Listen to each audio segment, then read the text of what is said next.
Algebra students, Mr. Lawrence here, and is our first in our midterm review videos. Today we're going to talk about foiling and factoring. Notice I didn't start at the beginning of the year. I tried to pick the topics that we spent the most time on. Now with the factoring, we're also going to talk about solving. Okay, we're going to solve. Okay, so first of all, you can see four problems here. The two red ones are FOIL problems. The two green ones are factoring problems. If you like at this point, go ahead and pause the video. Okay, so go ahead and pause the video and see if you can do those four problems. In fact, there's four, and there's two more. Those are solving problems. There's some ugly drawing going on the side, and there's two more. And finally, two more.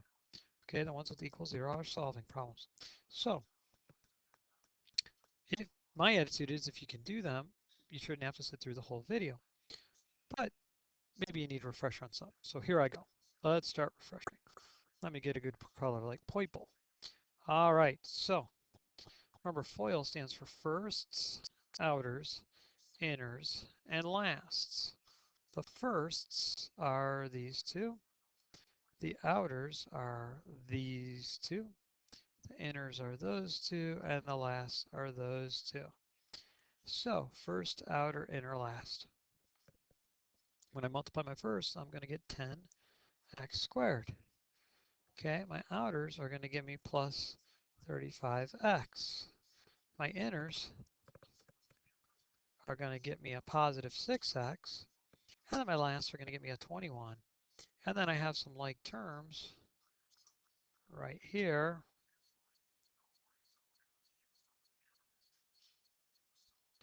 And so I can go ahead and combine those like terms, and I'll get 10x squared plus 41x plus 21.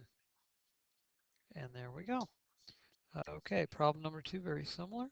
My firsts are going to get me an 18x squared.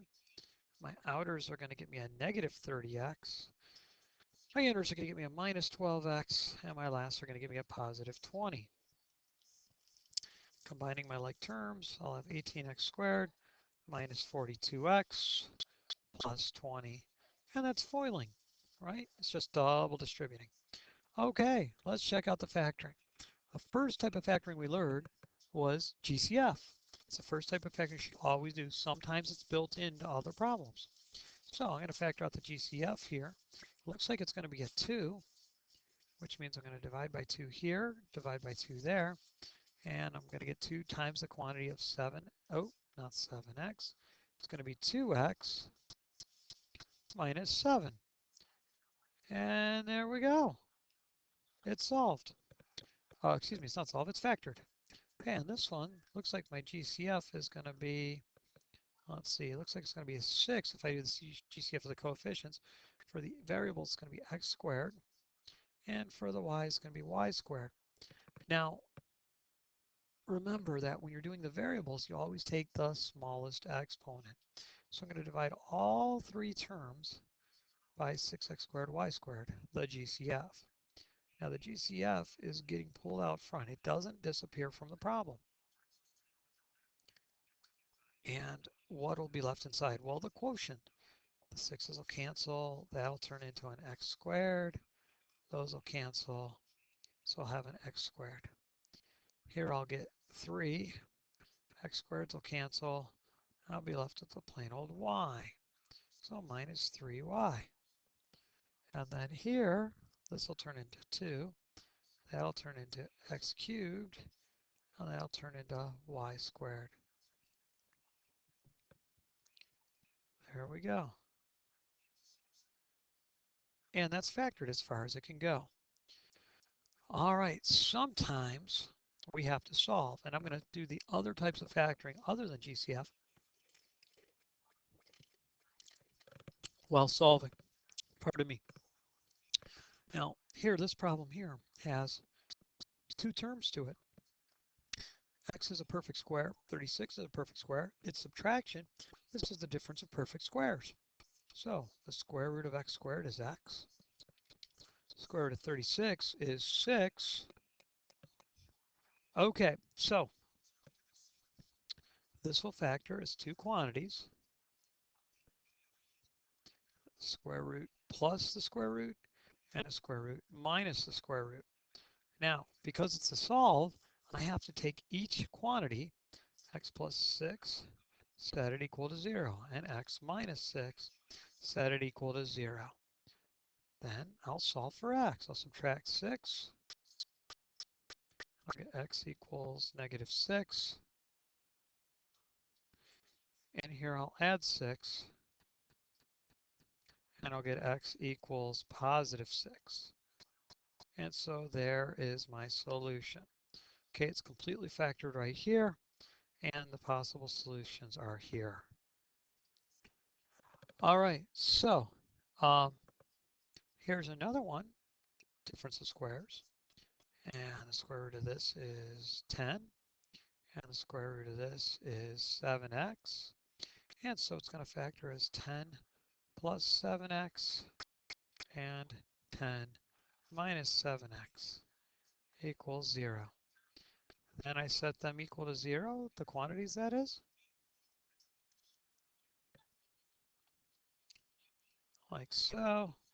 And then I solve. Now I subtract 10 from this side and subtract 10 from here.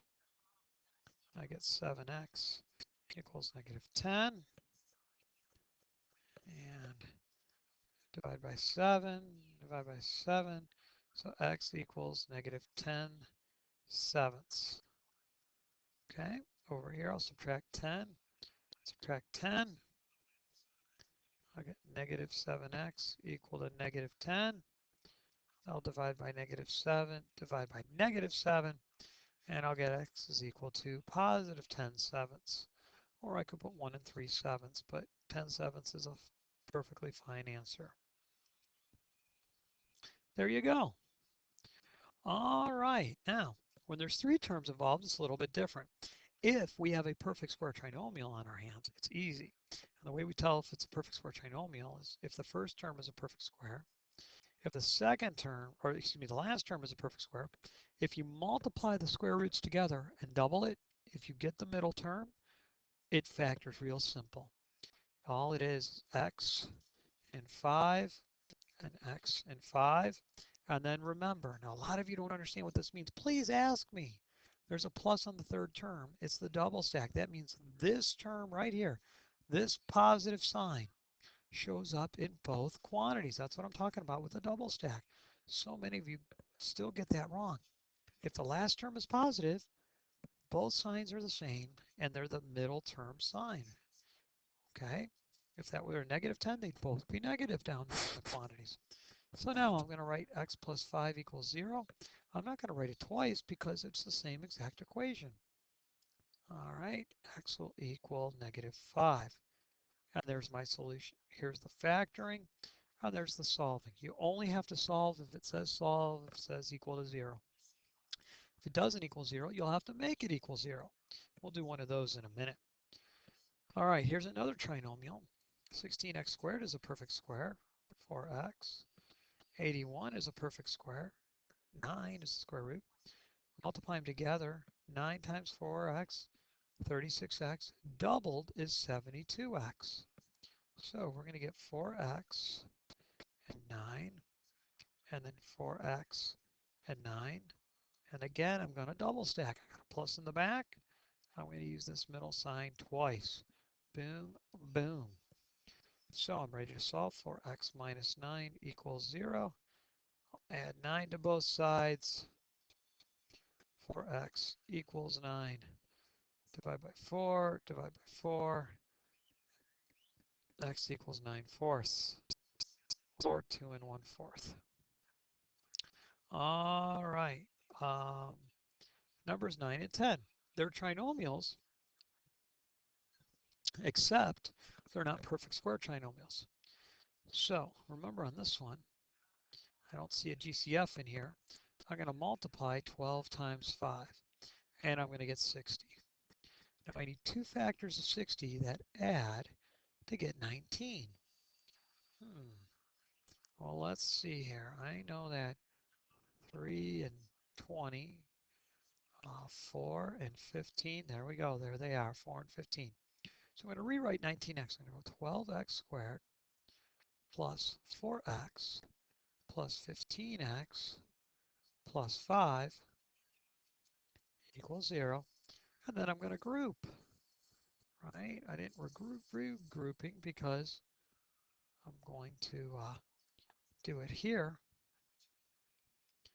And so I'm going to GCF this first quantity. It looks like a 4x as a common factor. And so then I'll get 4x times the quantity of 3x plus 1. And then here, the GCF is 5. So I'm going to factor out a 5 and be left with a 3x plus a 1 equals 0. Now I have another GCF. I have a 3x plus 1 that is common to both multiplication problems, which means I'm going to pull out a 3x plus 1. And when I do that, I'll be left with 4x, and those cancel, leaving plus 5 equals 0. Now to solve, I'm going to do 3x plus 1 equals 0, and 4x plus 5 equals 0. Subtract 1 from both sides, and I'll get 3x equals negative 1. Divide by 3, divide by 3, x equals negative 1/3. Here I'm going to subtract 5 from both sides. 4x going to equal negative 5. Divide by 4, divide by 4. X is going to equal negative 5/4. So there are the two solutions. Okay, let's scroll back up. This one, before I multiply 12 times 20, some of you are so quick to do that, look for the GCF. I see one in here. I think it might be 4. Yeah, I'm going to pull out a 4x, and I'm going to be left with a 3x squared minus 14x minus 5. Now I'll factor what's inside there, which will be a little bit easier. 3 times 5 is 15. It's subtraction, so I need to subtract to get off negative 14. Well, how about 1 minus 15? So I'm going to rewrite it as 4x times 3x squared plus x, 1x, minus 15x minus 5. Now I'm ready to group inside that quantity. So I'm going to group here, put a plus in between. So I got this 4x out front. I'm not doing anything with him. He's staying out front. Got a GCF. Looks like there's an x that's a common factor. If I factor out an x, I get 3x. Factor out an x, I get plus 1. Okay, here it looks like a negative 5. And so I'm going to pull out a negative 5. I'll have a 3x plus a 1. Some of you are bothered by this 4x. Just leave it alone. Leave it out front. Okay, a 4x. And then if I pull this 3x plus 1 out, that's common. X plus 1. And then I'll be left with x minus 5. Now this is actually going to have three solutions. So I'm going to set all three quantities equal to 0.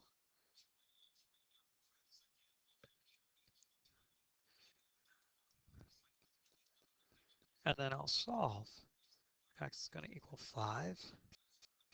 By the way, some of you on your test, especially level 2 people, you try to tell me that this was not defined because you can't divide by 0. This is not division by 0. This is 0 divided by 4. We read this problem as 0 divided by 4, right? Like 5 over 10 is not 2. It's 5 divided by 10. It's 1/2. It's not the same. So if I have 4 over 0, that is undefined because you can't divide by 0. But 0 divided by 4, that's like taking 0 and sharing it with 4 people. Each one would get 0 whatever you're talking about. $0, 0 cookies, whatever the case may be. All right, so get down here back to my solution. Ooh, I lost my problem. There we go. I don't know what is going on with that marker going all over the place. See if I can get rid of it. Okay, so x is going to equal 0. And then finally, I'm going to subtract 1 from both sides. We get 3x equals -1. I'm going to divide by 3. So we're going to get the solutions x equals 0, -1/3, or 5. There we go. All right, hold on a second. Now this video is only supposed to be a refresher. We're going to get a little practice with this in class, but if you don't remember how to do this, you can go back and watch the other videos. If you don't want to watch mine, go watch Khan Academy videos, or get on YouTube and type in how do I factor, something like that, because there are many different types of factoring. Um, the last one I showed had multiple tiers to it. All right. I think I'm going to wrap it up right there. Mr. Lawrence signing off. Have a good night, everybody.